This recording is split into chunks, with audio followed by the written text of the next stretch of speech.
What's going on, everybody? Big show today. We're going to get into NIL. John Garcia is coming back on the show. Is NIL kind of the end of being able to competitively recruit for non-blue bloods? We're going to get into that. Quarterback recruiting. Big question marks there for Wisconsin in this cycle. We're going to get into that as well. All that and more in today's Locked On Badgers. You are Locked On Badgers, your daily podcast on the Wisconsin Badgers. Part of the Locked On Podcast Network, your team every day.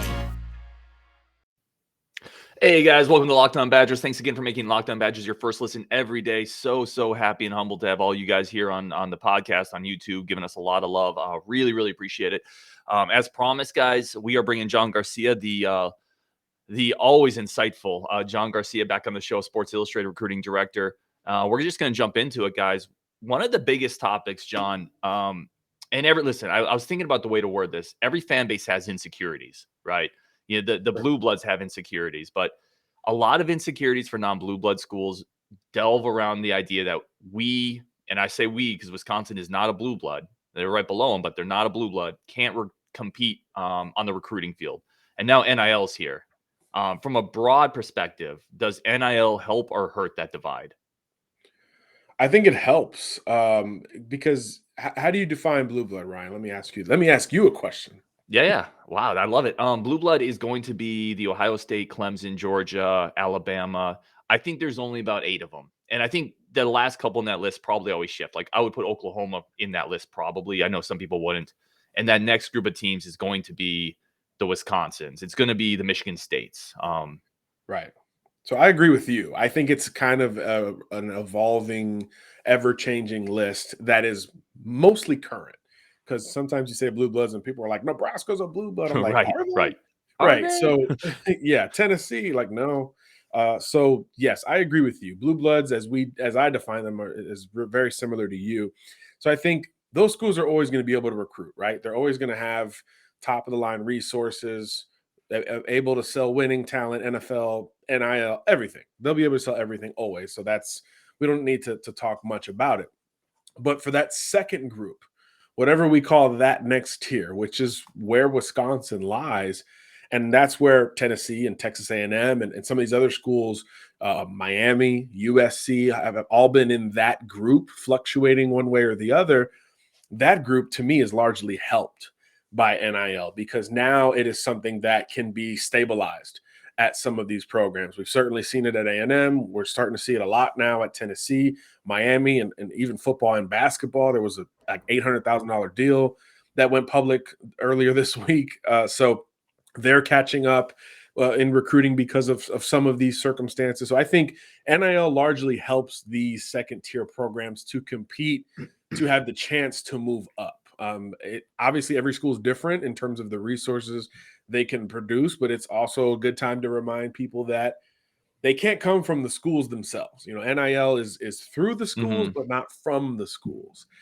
So they can't propose any of these deals with players. All they do, honestly, is send it to compliance because they just have to make sure it's legal, and that's kind of it. So it's always worth refreshing that fact because a lot of people think, well, Texas A&M and Jimbo Fisher, they're just giving out NIL deals. Like it's not that simple. It can't actually come from the school or the coaching staff. So that's important to note. But largely, other than that, I do think NIL helps this group of school to compete with the blue blood schools because now that option of the blue blood is countered with something that is a little bit more reachable from a playing time standpoint, maybe from a rural standpoint in terms of the city, the college town like Madison could appeal a little bit more. So now on top of that, now you've got, a financial ability to profit at a school which has a better path to playing time. It has more resources available for you to see the field sooner with some sustained success and consistency. So I do think it helps those schools the most in terms of improving where they're already at, because obviously the blue bloods, they can't go up from where they're at. I think that's an interesting point, and I love that you're talking us off the ledge here. Wisconsin can still recruit in 2023 and forward. Not that people were saying that, but there is, like, again, fans have insecurities, right? And recruiting at Wisconsin is one of those things. I want to ask you this: Is this really just a legalization in some ways? And I know this is a broad stroke, but a legalization of what's been happening for the last 20 years anyway? Yes, it is. It's again, it's not as simple as that, but certainly it is just legalizing a portion, I'll say a portion of the recruiting process that has been prevalent in college football and college sports forever, right? This has always been a thing. And look, cheating is still a thing. Let me like make that clear. Like these deals outside of NIL are still happening at certain programs with certain people. That's probably always going to be the case, right? Because why would I sign something that takes me 12 months to accumulate if I could accumulate it in a McDonald's bag, right? So, those are still issues, but in theory, the gap is closing between the schools that operate in the legal space and totally in the illegal space. And there's a little bit more of a clear view of what programs can provide and what kids can accept should they attend certain programs. So I do think that it legalizes a lot of the shady parts of the process, but not all of them, certainly. Is this I don't know if for the basketball guys out there, several years ago the NBA had a salary cap jump in one off season and teams went nuts. They spent a ton of bad money and then they regretted it. I feel like, and I want you to jump in on this because you're definitely the expert here. I feel like some of this is happening now. There's a bit of a feeding frenzy. NIL's new. We're seeing these gigantic deals. I mean, there are rumors of a 5-star getting a multi-million-dollar deal, Yeah. right? I think, and this is just my take on it, just my opinion. I think people are going to start, it's going to start fading off a little bit just in the sizes because a lot of kids don't pan out and it's a big investment. Well, and that the part that you just said is where it hits most. Kids don't pan out. So, from the kids' perspective, what if you're not panning out at that school, but you sign this multi-year deal and you want to hit the portal? Like with Quinn Ewers, right? He was at Ohio State for 6 months and now he's at Texas. $1 million kombucha deal, whatever it was. Where did he get all that money? How does that work within the deal itself? So yeah, I agree. The money's going to change. We're still less than a year into the whole NIL deal. I think it was July 1st of last year. So we're still less than a year into kind of our data collection of the process itself. But yes, the money will change. It will always, the market always adjusts. It's just, Hmm. it's American business 101. The market always adjusts. And these deals are certainly heavier now than they're probably going to be going forward. And then the stipulations are going to change as well, not just the cash, but now it's going to be more, in my opinion, more of a year-to-year thing than a, hey, 4 years, $800,000, 200 grand a year. Pick it up Hmm. every December. Congratulations. We appreciate you. Don't forget to pay the IRS. I think it'll be more condensed and almost like a scholarship, right? We've seen a lot of scholarships become year-to-year things.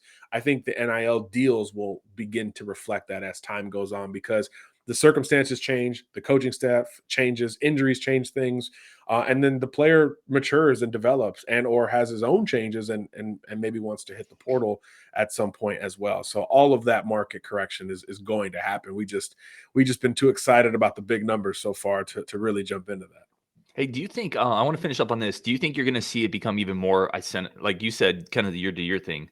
Could he even get down to the point of you're going to get this deal if you are the starting quarterback? You're going to get this deal if you are all Big Ten. That's the amount of money. And then what does that do to team chemistry if people start having these NIL deals tied to their performance?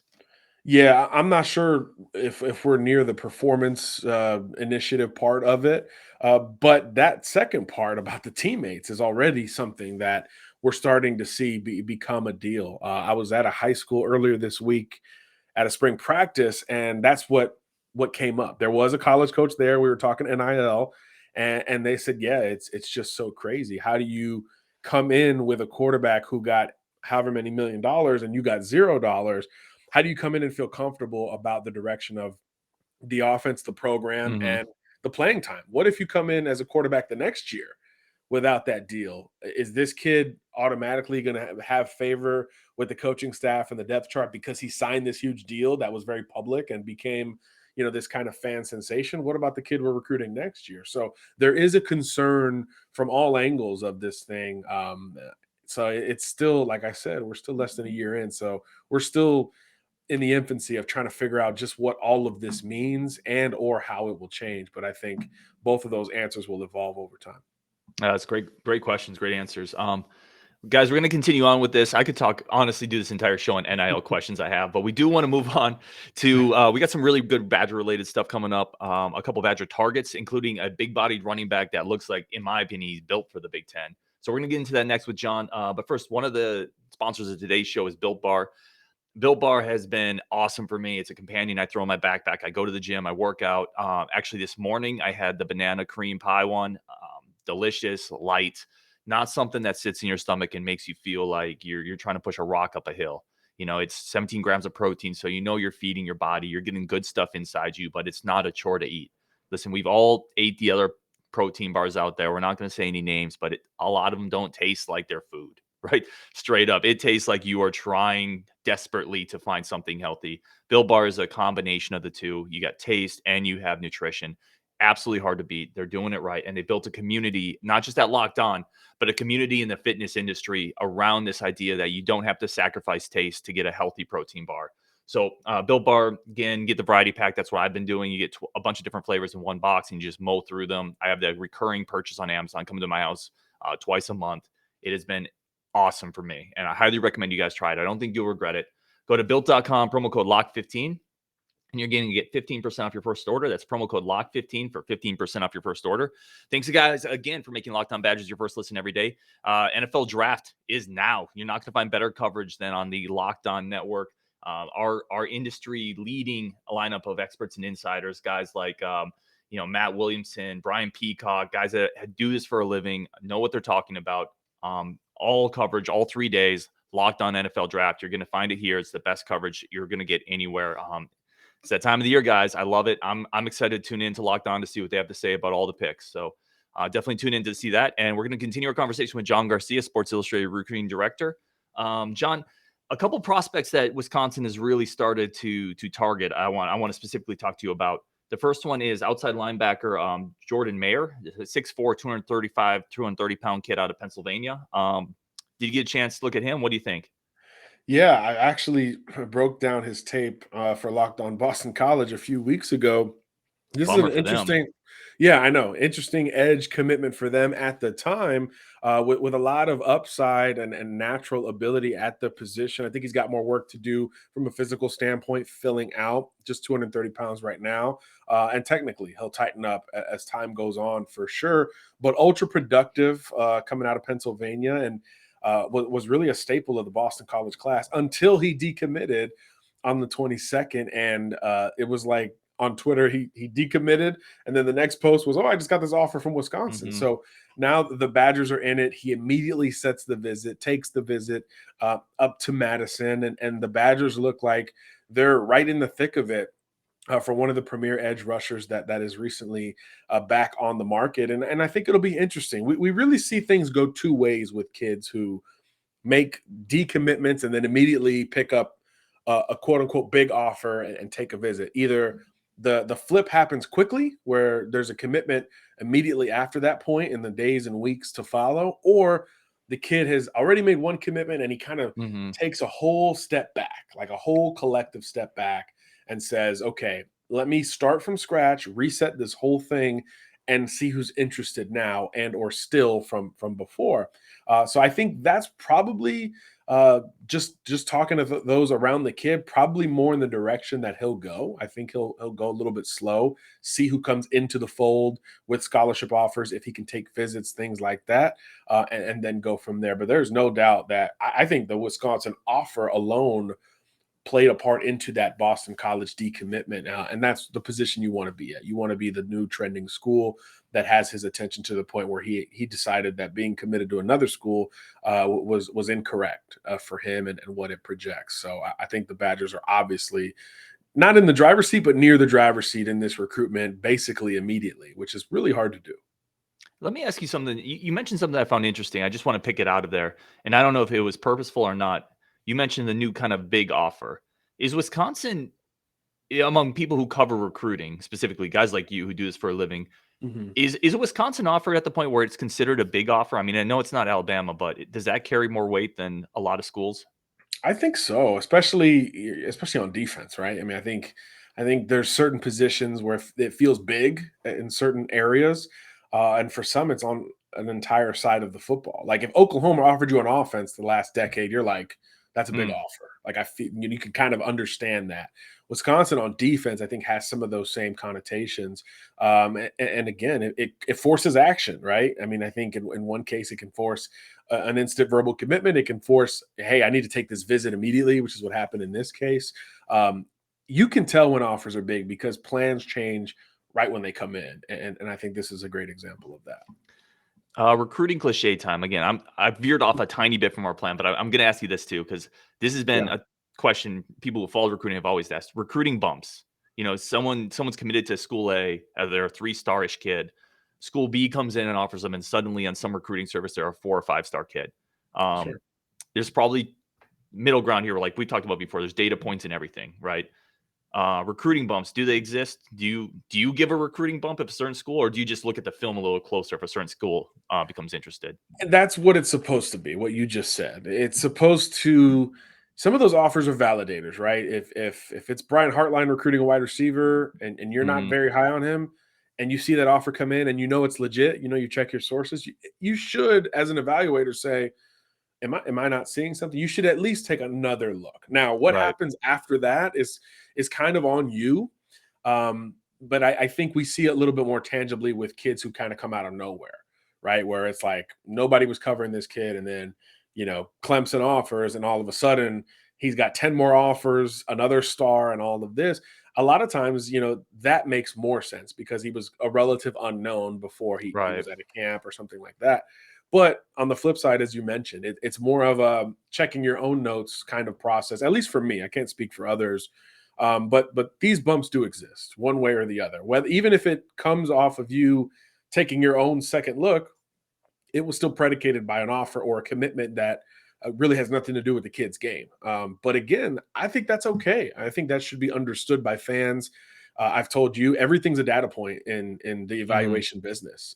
So it includes who's courting you. If you're a quarterback and the offers are from Alabama, Texas, Lincoln Riley, Hmm. and Ryan Day, like probably a really good quarterback, just on the outset. So those things do matter.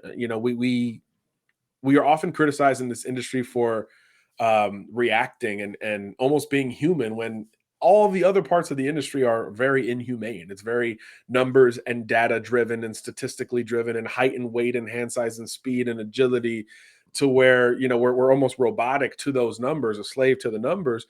So when we actually project something humane, we get criticized for it. So it's kind of funny how that goes, but I'm all for more human component, more Hmm. logistical reaction as opposed to statistical. And it's one of the reasons I love having you on the show. Like I love that answer, and I totally agree. Like there's certain people who are so good, and it's not just a sports thing, right? If Google hires some programmer, he's probably a Right. pretty good programmer, you know. That And Yeah, that so person's salary is going up whether they go to that job or not, right? yeah, So like you yeah, probably identified talent that's been overlooked. So I agree with that, by the way. I just think it's funny that's become such a contentious point at times among fans. And I get why, right? Everyone thinks that yeah, recruiting experts favor someone their rival school over them. Hey, I want to quickly touch on, and we're running. I always run out of time before I run out of questions with you, John. Man, that's why I love having you on. But I do want to touch on a running back too that Wisconsin has really jumped in yeah. on. Jaquez Keys. I believe I'm saying that right. 6'1", Mhm. 200-pound kid. I love the frame. He looks like a Big Ten running back to me. He's from Irontown, Ohio. Like the school sounds like a Big Ten school. Yes, it So, does. what'd you think of him? Yeah, attitude player, just a tone setter on the offensive side of the ball, throwback, Big Ten, whatever you want to label him, he fits that mold. Breakout junior season, over 2,000 total yards. He accounted for, and yeah, he's starting to blow up a little bit too. He just got the Wisconsin offer, and that's something that he was really waiting on, right? I know he told one outlet Wisconsin's the leader, but yesterday, Iowa came in, a very Mhm. similar school from a profile perspective. So we're still waiting to see how these new offers have affected his recruitment. But this is the time of year where kids start to see change on their offer list, right? It's spring practice season. coaches are able to hit the road as of mid-April. So now they're getting the eyeball 6'1", 210 and saying, oh crap, like I need to make a phone call to my coordinator or my head coach. Like, hey, we need to take another look at this kid. And then that's the process that's happening right now for Keys. But Wisconsin was the first big school. We've talked about how the Badgers trust their own evaluations, which is really important in building and developing talent. So they weren't afraid to be the first Power 5 school to jump in on Keys. They did it happily, and I'm assuming they would take his verbal commitment should he make that phone call today. So I love schools that buy into their own philosophy and don't wait around and say, well, his biggest offer is Toledo. I'm good. I'll wait until I see him as a senior. Well, you'd be too late in that regard. Right. So, kudos to Wisconsin for that. And I think that's going to play well to Keys because in different stages of recruiting, you really remember landmark moments. Your first offer, your first Division I offer, your first Power 5 offer really hits when you become a Power 5 recruit. So that will always be Wisconsin for Keys. And at that position, especially what they've done recently in terms of playing young guys and all of that, you gotta feel like it's a positive for the Badgers for sure. Yeah, you're going to get the rock there at Wisconsin. If you Yes. bring the goods, you're going to get the rock. Coming up, guys, we have one more segment. Again, John is so gracious with his time. We're going to talk quarterback recruiting and where Wisconsin at quickly, get a snapshot of where that position sits.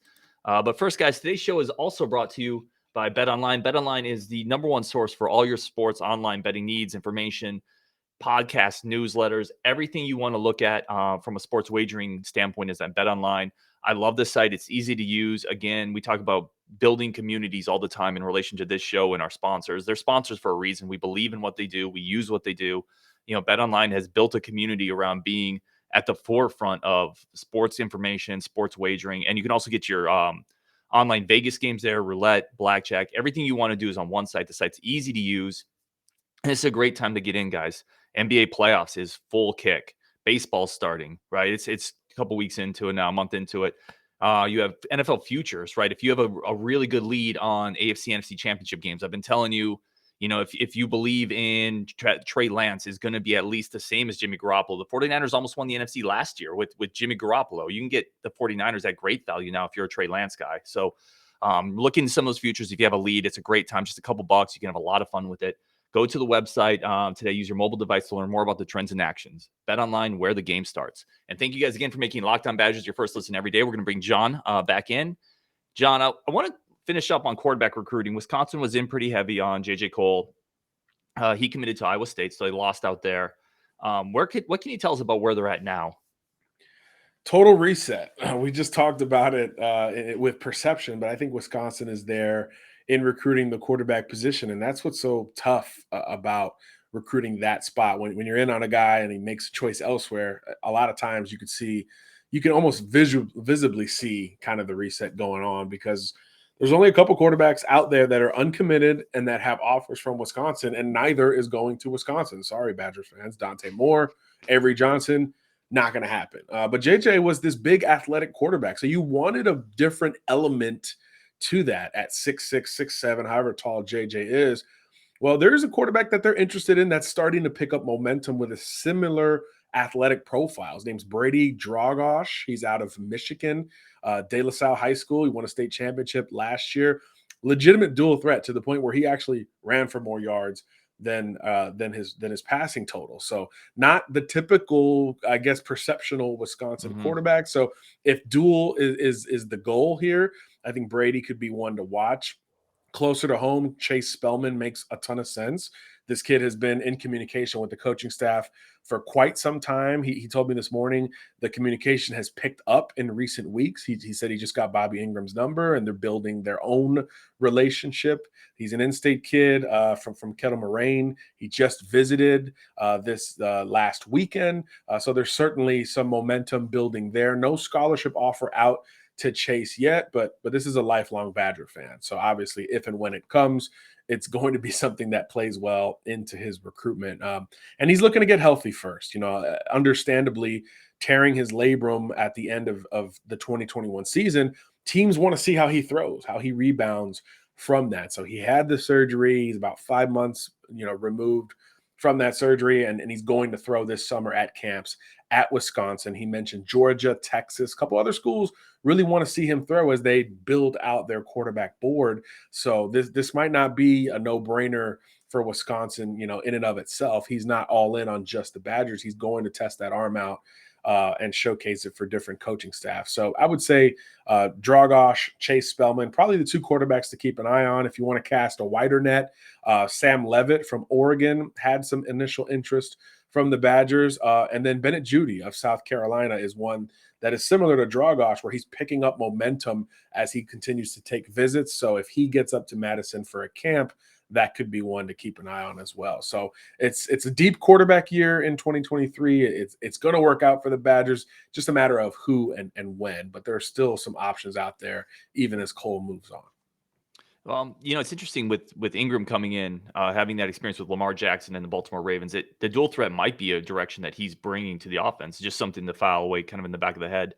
Hey, I want to get you out on this because I know we're short on time, but with Spellman particularly, if healthy, if fully recovered, is his physical tool set good enough to be, a good college starting quarterback at a Power 5 conference, in your opinion?